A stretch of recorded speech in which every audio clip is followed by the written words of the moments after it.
할렐루야! 오늘은 세종을, 내일은 대한민국과 온 땅에 전도와 선교의 사명을 감당하는 세종순복음 드림교회입니다.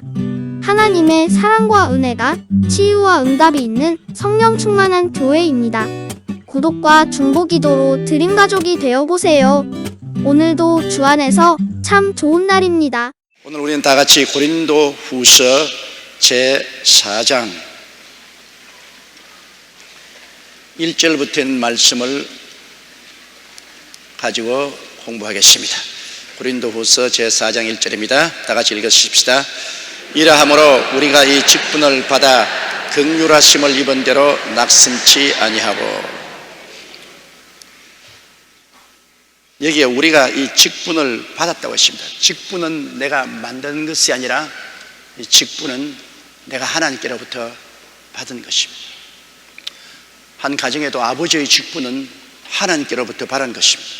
그럼 아버지가 그 직분을 충성스럽게 이행해야지요. 아버지가 아버지로서의 충성스러운 직분을 다하지 못하면 가정이 위기에 처하게 돼요. 또 어머니는 어머니로서의 하나님께로부터 직분을 받은 것입니다. 어머니로서의 충성스럽게 직분을 다해야 되고, 자녀는 자녀로서의 직분을 다해야 된다. 온 사회 전체가 하나님께서 다 우리에게 직분을 주셔서 움직여가고 있는 것입니다. 그러므로 우리가 어떤 직분을 가진 사람인지 우리가 알아야 됩니다. 이 땅에서 우리가 살아있다는 것은 아직 내가 할 일이 있기 때문에 살아야 되는 것입니다. 내가 조그마한 일이라도 할 일이 있어요. 하나님 보시기에, 사람 보시기에는 그렇지 않을지 몰라도 하나님 보시기에는 내가 조그마한 일이라도 할 일이 있어요. 정 세상 일이 없으면 교회를 위해서 기도하고 주의 종을 위해서 엎드려 기도해 주는 사명이라도 있어요.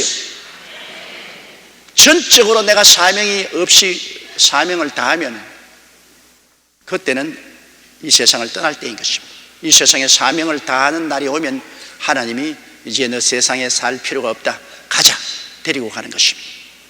그러므로 아직 세상에 내가 살아있을 사명이 있는 사람은 여러분 병들 때라도 하나님 고쳐달라고 담대하게 기도하십시오. 그러나 이미 세상 사명을 다 끝났습니다.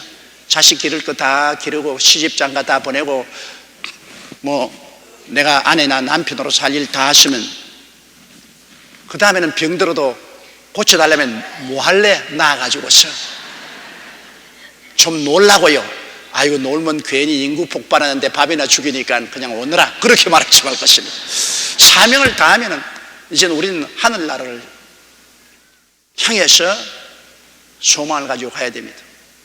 그러나 사명이 있으면 이 땅에 있을 동안에는 우리가 직분을 충실히 다해야 되는 것입니다. 바울 선생께서는 이러므로 우리가 이 직분을 받아, 이 직분은 즉 복음을 전하는 직분인 것입니다. 영광의 복음, 십자가의 복음을 전하는 이 직분을 받았으므로 긍휼하심을 입은 대로 낙심치 아니한다. 우리는 언제나 하나님의 긍휼하심을 입어야 됩니다. 우리가 아무리 직분을 받아 충성한다 해도 율법을 가지고서 보면은 우리는 부족한 점이 너무나 많아요. 율법의 자로 우리를 보아서 통과될 인생은 아무도 없습니다. 여러분, 이 자리에 계신 여러분을 하나님의 율법으로 측량한다면 하나님 앞에 설 사람 아무도 없어요. 하나님은 우리 생각조차도 다 살피시는 하나님이십니다. 어떻게 하시겠습니까? 그러므로 우리가 직분을 받았으면 항상 하나님의 긍휼하심을 구해서 하나님의 은혜로 우리가 직분에 충성을 다해야 되는 것입니다. 은혜는 예수 그리스도의 보혈로 우리의 죄를 다 덮어버리고 은혜의 성령을 주셔서 성령의 능력으로 사는 것입니다. 그러므로 하나님의 긍휼은 우리에게 늘 성령을 주셔서 성령의 능력으로 우리의 직분을 다하게 만들어주는 것입니다. 내가 잘한다, 자신 있다, 나는 내 스스로의 능력을 의지해서 임무를 할 수 있다면 그때는 긍휼을 받지 못합니다. 그때는 율법으로서 청량을 받게 되는 것입니다. 그러나 나는 못해요, 나는 스스로는 무능해요. 그러나 하나님의 자비와 긍휼을 의지해서 나는 살아갈 수 있습니다. 무조건 주님을 의지합니다. 나는 무조건 주님을 의지합니다. 밥하는 것도 주님을 의지해서 밥을 하고, 빨래하는 것도 주님을 의지해서 빨래합니다. 나는 직장에 가서 일하는 것도 주님을 위해서 의지하고, 사업하는 것도 주님의 도움을 받아서 일합니다. 이런 사람은 하나님의 긍휼하심을 입게 되는 것입니다. 그래, 내가 너희 스스로를 의지하지 않고 나를 의지하니 내가 너를 불쌍히 여겨서 도와주겠다. 그래서 긍휼함을 입어야 여러분 우리 직분을 다할 수 있습니다. 내가 뭐 전문가라고 해서, 내가 지식이 많다고 해서 내 힘으로 내가 할 수 있다고 하면 그때는 하나님의 긍휼은 사라집니다. 그때는 하나님의 율법의 자가 들어가서, 오냐, 네가 얼마나 실력이 있는지 보자. 율법의 자로서 청량하면 어림도 없는 것입니다. 항상 내가 온갖 열심을 다하고 난 다음에라도 주여 나는 쓸모없는 종입니다. 내가 충성을 다하고 일을 했지만 그러나 나는 쓸모없는 종입니다. 주님 불쌍히 여겨주시옵소서. 그러한 마음을 늘 가져야만 되는 것입니다. 우리가 이 직분을 받아 긍휼하심을 입은 대로 낙심하지 아니한다. 왜? 하나님이 성령의 은혜로서 붙들어 주기 때문에 낙심하지 않죠. 내 힘으로 의지하면 낙심할 수밖에 없어요. 내 힘이 어디에 모든 것을 해결할 수 있나요?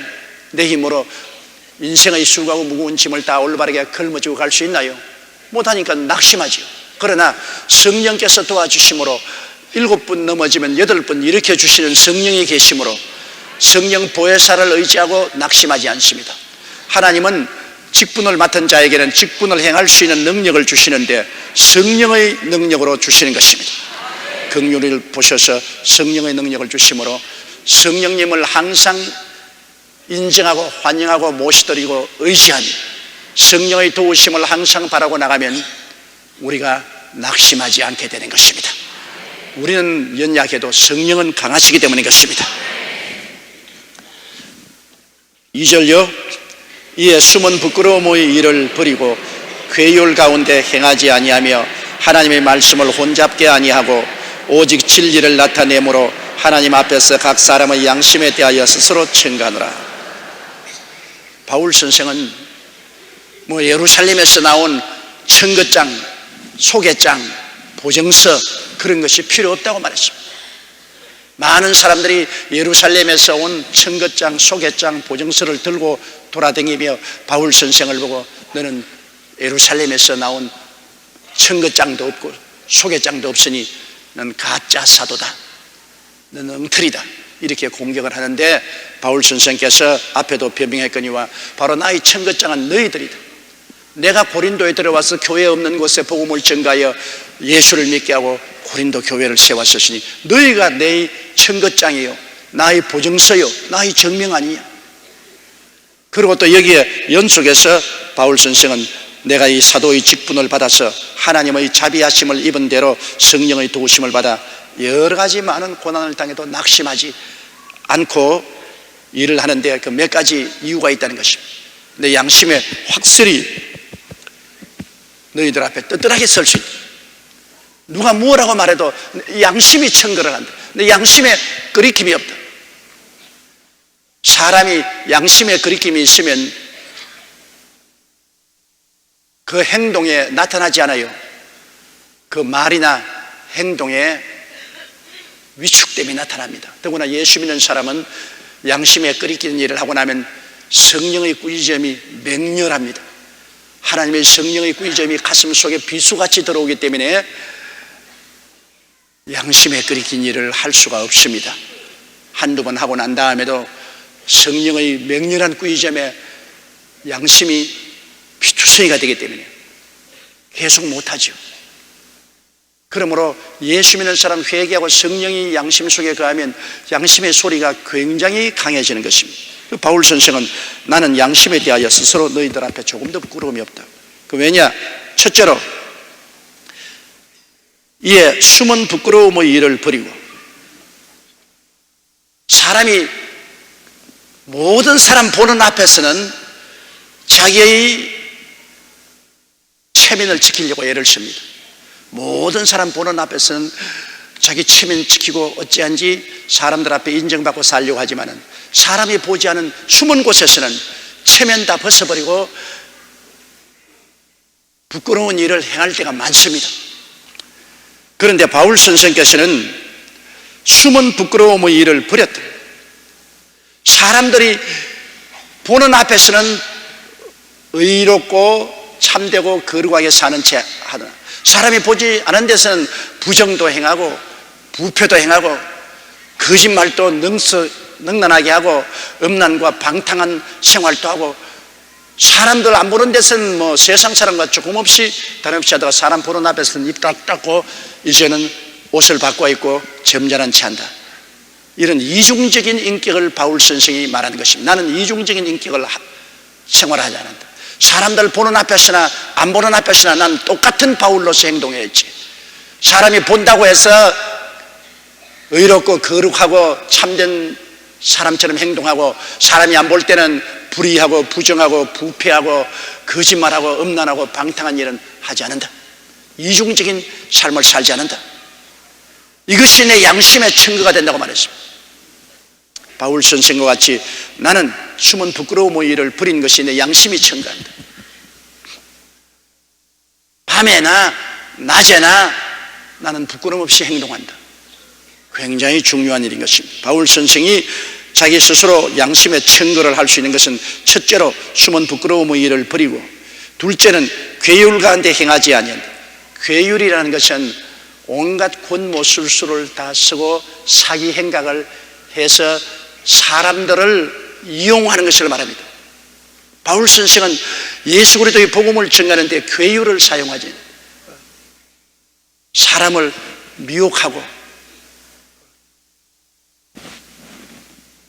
속이고 조종하고, 그래서 자기 명예를 얻고 돈을 얻는 이런 계율에 빠진 일들이 참 많잖아요. 요사이 소위 말하는 자칭 메시아라는 사람, 자칭 주라고 하는 사람, 자칭 교단을 세워서 성도들을 괴율로 꿰가지고서 재산을 늑탈하고, 젊은 여성들이 정조를 빼앗고, 그리고 자기의 명예를 낸다고 하는 그런 일들이 많잖아요. 우리 한국에도 그런 일이 지금까지 살아오면서 얼마나 많았습니까? 괴율을 가지고서 종교를 이용해서 자기 스스로의 명예를 내고 치부하는 생활을 하는 괴율한 주의 종들이 많았고, 또 괴율적인 직분 가진 사람들이 많았습니다. 옛날에도 우리 지역장, 구역장들이 지역 구역원들을 모아놓고 온갖 권모술수를 사용해서 그들의 돈을 모아가지고 하루아침에 보따리 사고 달아난 사람 한두 번이 아니었었습니다. 그러므로 바울 선생은 나는 그렇게 괴율한 가운데 행하지 아니했다. 아주 순수한 마음으로 예수 그리스도의 십자가에 못 박혀 몸치고 피 흘려 죽으신 그 은혜를 순수하게 증거해서 자기 말씀을 듣는 사람들이 모두 다 영원히 구원받고 범사에 잘되고 강건하게 되도록 있는 힘을 다해서 그에 충성했지, 자기 개인적인 이익을 위해서 성도들을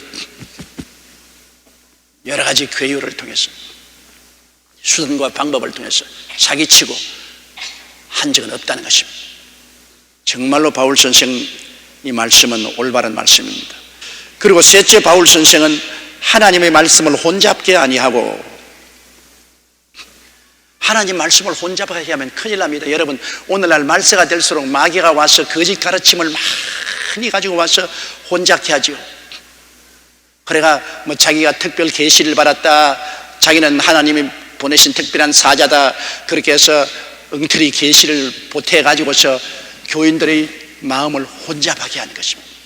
말세가 될수록 우리는 근본 신앙의 후석에 서야 되는 것입니다. 예수 그리스도의 동정녀 탄생과 예수 그리스도의 기적적인 사역과 십자가에 죽어서 몸짓고 피 흘려서 우리를 대속한 것과 사흘 만에 부활해서 성천한 이 사실을 우리는 확실히 흔들리지 않고 우리의 믿음의 기초로 삼아야 되는 것입니다.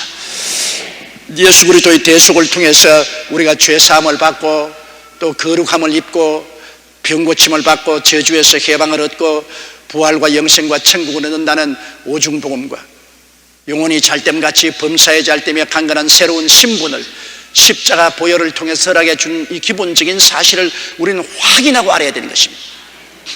그리고 주님이 성령을 보내주셔서 성령이 우리와 같이 계시고 성령께서 우리를 통해서 복음을 증거하시고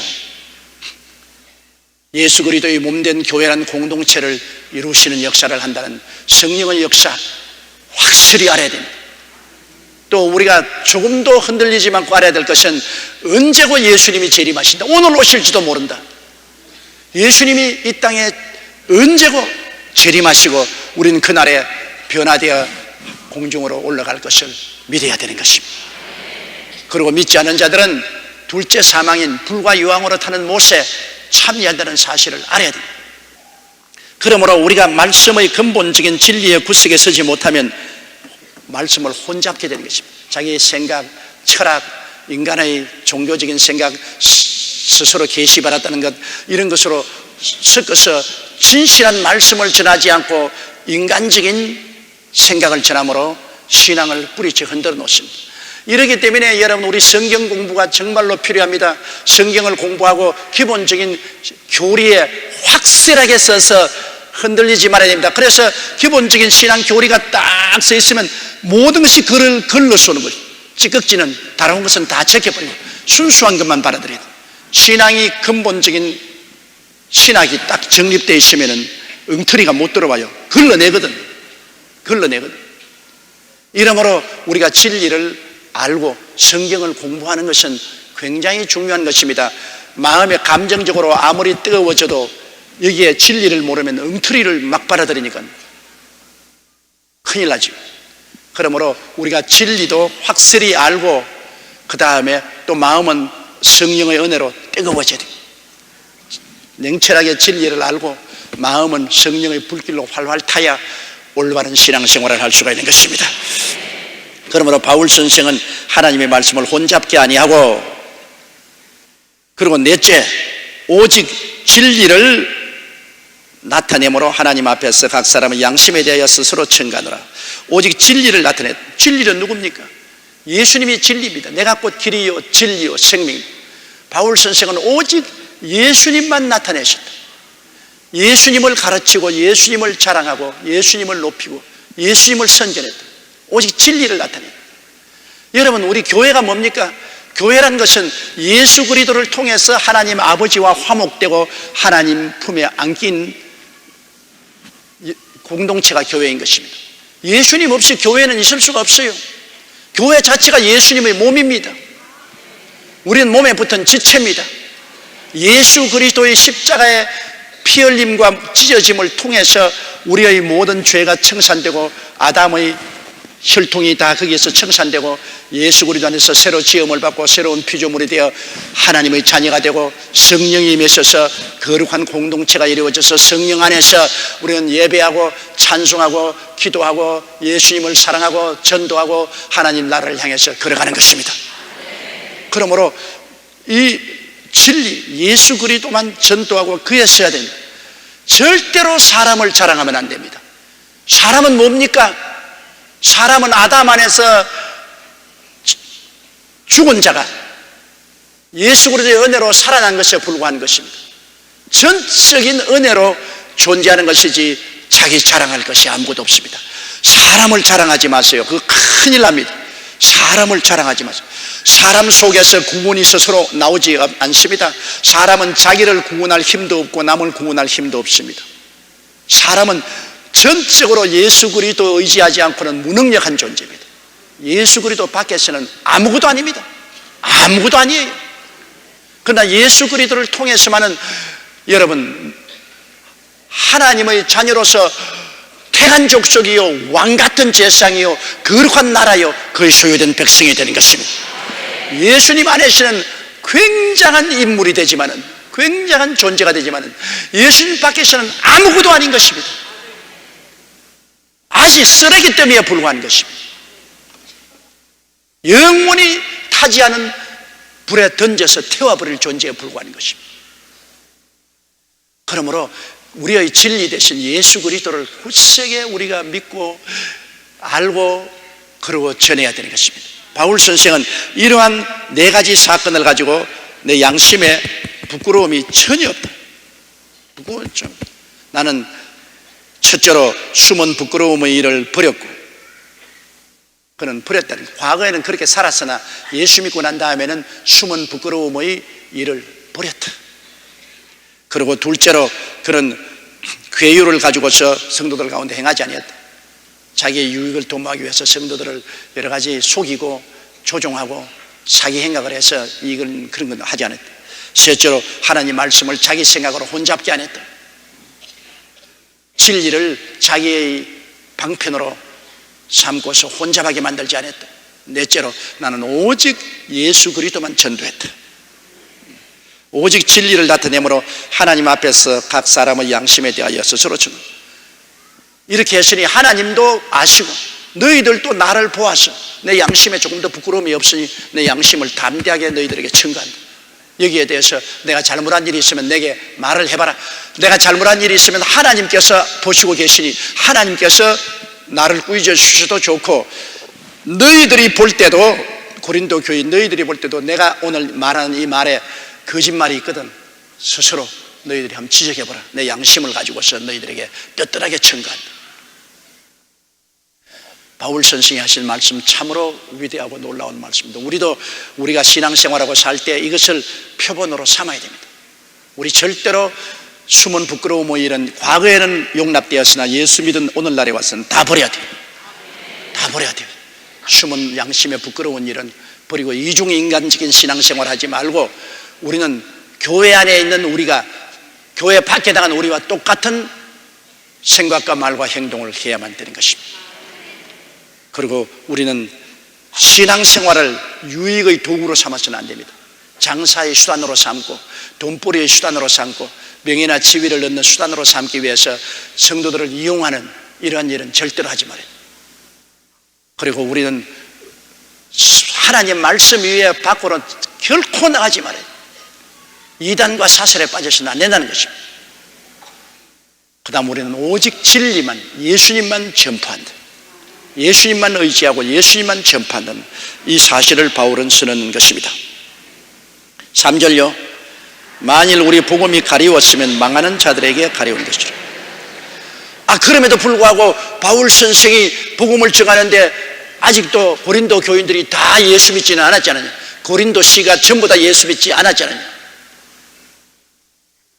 그는 바울 선생이 말했습니다. 나는 충실하고 부끄러움 없이 진정으로 복음을 전거해서 많은 사람이 구원을 받았지만은 이 복음을 듣고도 이것을 거부하는 사람은 망하는 자들이, 우리의 복음이 가리웠으면, 깨달아지지 않았었으면 망하는 자들에게 가리운다는 것은 깨달아지지 않은 것을 말합니다. 복음을 전가할 때 마음이 안개가 걷어지고 깨달아집니다. 예수님이 구주시구나 깨달아지는 사람은, 복음을 전가해도 그냥 마음에 세상 안개가 꽉 들어차서 전혀 아둔해서 깨닫지 못한다. 그건 바울 선생이 말하는 것은, 우리는 열심히 전했는데 깨닫지 못하는 것은 그들 마음이 가리워졌다. 마음의 카텐을 쳐버렸다. 그래서 아무리 전도해도 그 복음이 전해지지 않았다. 그것은 망하는 자들에게 가리운 것이다. 예수 안 믿으면 망하죠. 믿으면 살고 안 믿으면 망하는 것은 당연한 이치죠. 믿으면 영생을 얻고 믿지 않은 사람은 영원한 멸망을 받는 것 당연한 일입니다. 망하는 자들이 너무나 많아서 불쌍하기 짝이 없습니다. 우리 한국에도 여러분 복음이 증거한 지 120년이 넘었는데 여기에 우리 인구의 지금 70%가 안 믿습니다. 망하는 반열에 들어서 있습니다. 그러니 우리가 정말 마음이 아프잖아요. 70%가 망하는 반열에 들어 있습니다. 복음을 듣는 기간은 이 육신으로 살아있을 기간밖에 없습니다. 죽고 난 다음에는 복음을 들을 수가 없어요. 그러므로 살아있는 이 시간 동안에 우리가 있는 힘을 다해서 전도해야 되는 것입니다. 듣든지 아니 듣든지 우리는 전도하면 살 사람은 우리 복음을 듣고 살아나고, 망할 사람은 들었어도 안 받아들일 테니까 망하고. 그래서 듣는 자에게는 우리가 생명에 이르는 향기요, 안 듣는 자에게는 사망에 이르는 향기입니다. 믿는 자들은 우리의 복음을 듣고 영생을 얻는 아름다운 생명의 향기요, 안 믿는 사람들은 우리를 먹고 듣고도 거부하니 이미 우리의 말이 그들에게 심판이 되는 것입니다. 사망에 이르는 향기가 되는 것입니다. 바울 선생은 그렇게 담대하게 복음을 다 편만하게 전했다는 것입니다. 고린도 교회에서 바울이 복음을 전했는데 고린도 사람이 바울의 말을 안 들은 사람이 없다는 것입니다. 다 들었다. 그런데 구원받을 사람은 복음을 듣고 마음문을 열고, 망할 사람들은 복음을 듣고 마음문을 안 열었다. 그건 내가 어찌할 도리가 없다는 것입니다. 여러분, 우리는 바울 선생처럼 우리도 복음을 편만하게 전도해서 한 번씩은 다 기회를 가져야 되는 것입니다. 듣고서 안 믿는 것은 자기 팔자지, 듣고서 믿는 사람은 큰 행운이죠.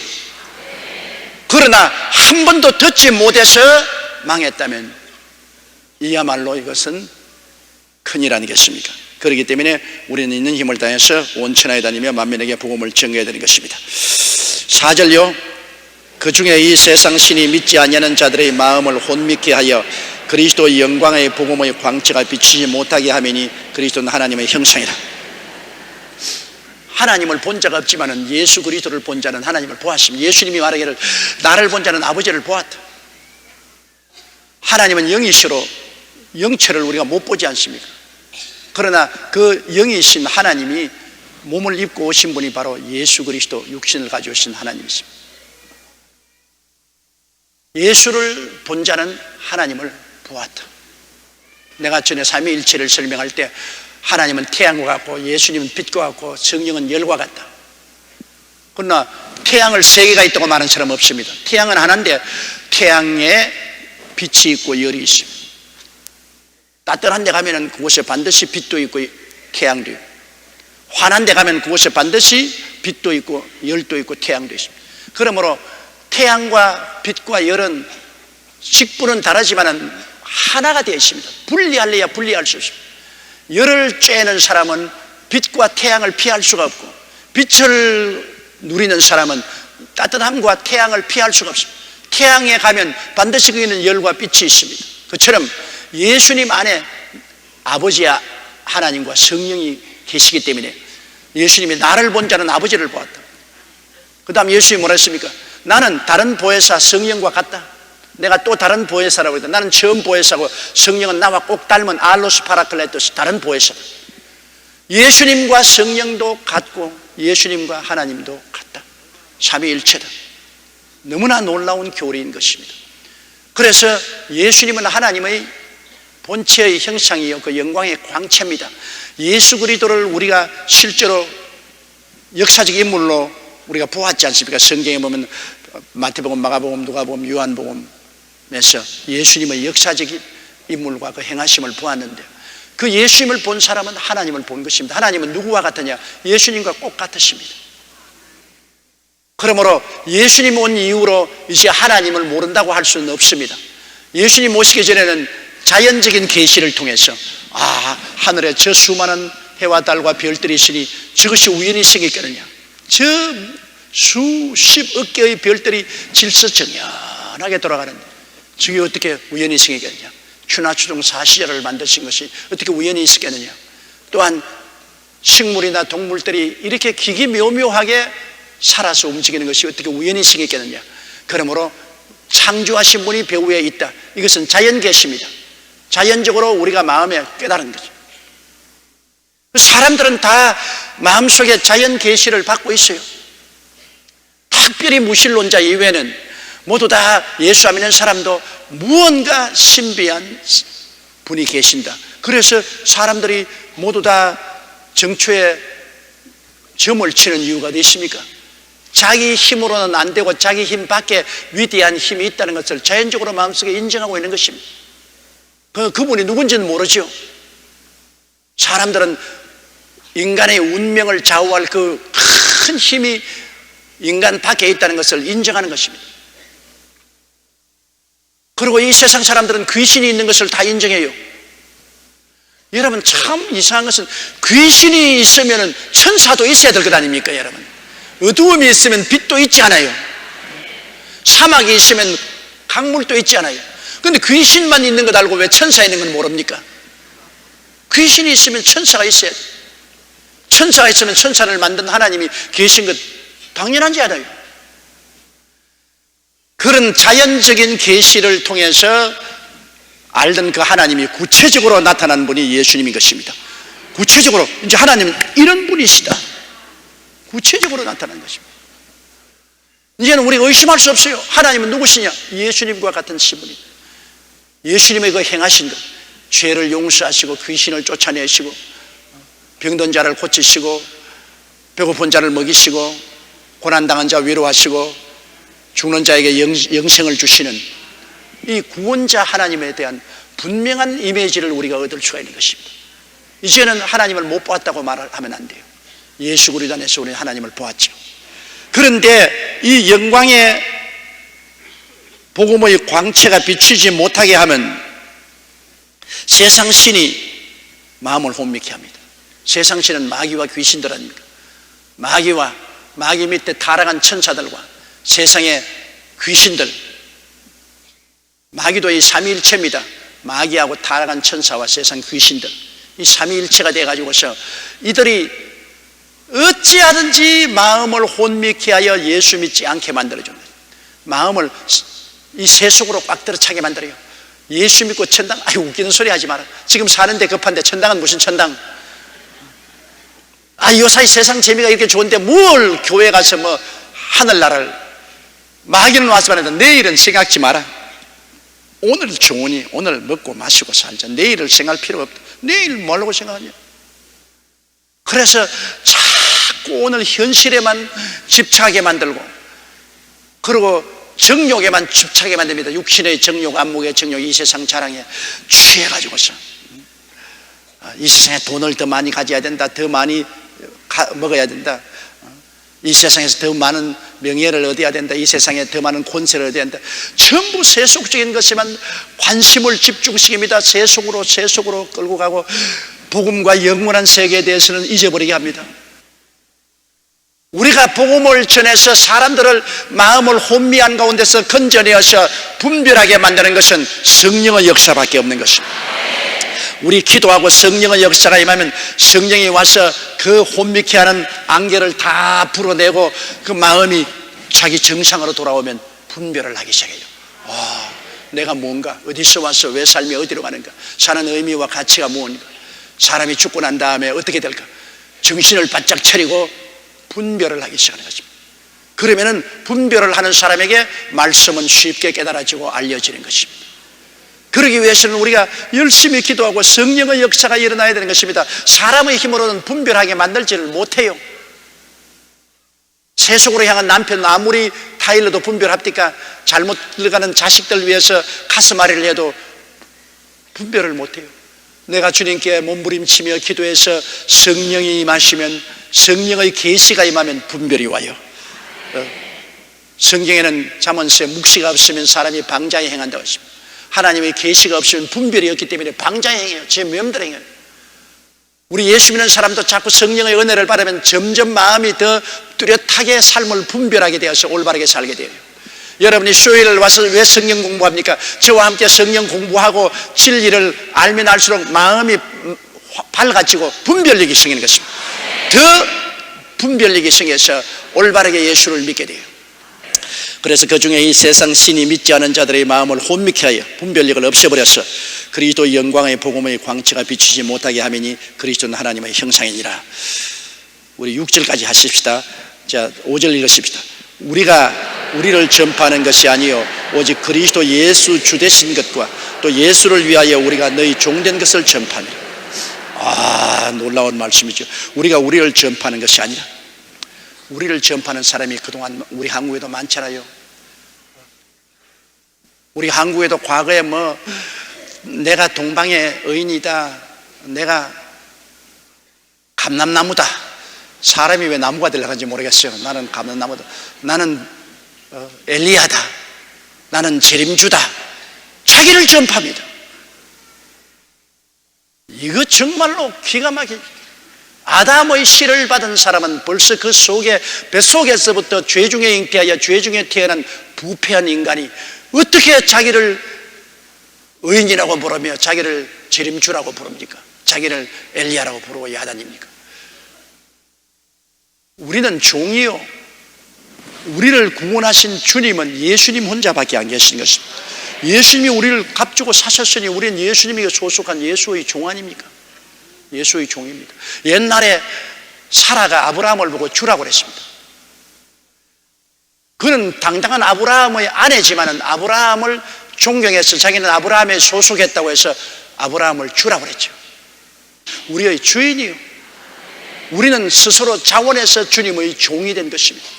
자원해서 우리가 주의 종으로서 남았는데도 불구하고 주님은 우리를 종으로 취급하지 않으시고 우리를 신부로 취급해 주시고 우리를 주님의 형제로 취급해 주시고, 이건 주님이 우리를 그렇게 귀하게 대접해 주시면 우리 마음가짐은 언제나 주님을 섬기는 종인 것입니다. 그래서 바울 선생이 우리가 우리를 전파하는 것이 아니라 오직 그리스도 예수의 주되신 것과 또 예수를 위하여 우리가 너희 종된 것을 전파하니, 예수님의 종임, 또 예수님이 섬기라고 한 사람들의 종도 되는 것입니다. 주장하는 자세를 갖지 않고 종된 자세를 가지는 것입니다. 오늘날 우리 교회가 가장 여러분 중요한 것은, 우리 한국 교회에서 깨달아야 할 것은 주의 종이나 교회 장로님들이 성도들을 위해 군림하라는 것입니다. 이게 큰 문제입니다. 주의 종도 성도를 섬기려고 하나님이 세워난 사람이요, 장로들도 더구나 평신도 중 하나님이 제일 높은 직위를 준 장로들도 직위를 왜 줬습니까? 성도들을 잘 섬기라고 주신 것입니다. 성도들에게 군림하는 자세는 절대로 안 됩니다. 그러면 주의 종인 목사나 전도사나 장로, 교회에서 가장 높은 지위에 있는 그 지위가 세상으로는 지위가 있는지 몰라도 하늘나라는 높은 게 아닙니다. 하늘나라는 섬기는 직분이 바로 목사와 전도사, 장로의 직분인 것입니다. 군림하면 안 돼요. 조용기도 여러분 위해 군림하면 안 돼요. 여러분 섬기려고 있는 것이지. 우리 교회 주의 종들도 우리의 대교구나 교구 어느 곳이나 성도들을 섬기려고 하는 것이지, 성도들에게 군림하고 성도들을 다스리려고 하는 것은 안 돼요. 사랑으로 섬겨야지. 더구나 교구 협의회장인 장로님들이나 또 우리 교회 내 각 기관에 있는 기관장 장로님들이 성도들을 위해 군림하는 것은 저는 절대로 허락하지 않습니다. 제가 목사로 있는 이상은 절대로 허락하지 않습니다. 어디에 교회에서 우리가 군림하는 자세를 취합니까? 우리는 섬기는 자세지. 성도들을 받들어 섬겨서 성도들이 어떻게 예수를 잘 믿고 주님 안에서 귀하게 성장하고 발전하도록 하는데 우리가 미끄럼이 되려고 있는 것이지, 군림할 자세를 취할 것이 어디 있습니까? 예수님이 우리 발을 씻었는데, 주님 대신 예수님이 우리 발을 씻었는데 우리가 어떻게 감히 성도들 보고서 우리 발 씻으라 하겠어요? 스스로 높아지는 자는 낮아지겠고 스스로 낮아지는 자는 높아지는 것입니다. 군림하는 자세는 절대로 안 되는 것을 난 여러분에게 거듭거듭 말씀하고 싶습니다. 그러므로 바울 선생이 말하기를 우리가 우리를 전파하는 것이 아니라 오직 그리스도 예수의 주되신 것과 또 예수를 위하여 우리가 너희의 종된 것을 전파한다. 보십시오, 예수님 때문에 나는 너희들의 종이다. 바울 선생 같은 사도가 고린도 교인들의 종이라고 말하는데 우리야 무슨 말을 하겠습니까? 나는 여의도 순복음교회 주의 종들이나 장로님들이 우리 여의도 순복음교회 성도들의 종으로서 낮아져서 섬기게 되기를 간절히 바랍니다. 내가 가장 우리 여의도 순복음교회에서 존경하는 분이 누군지 압니까?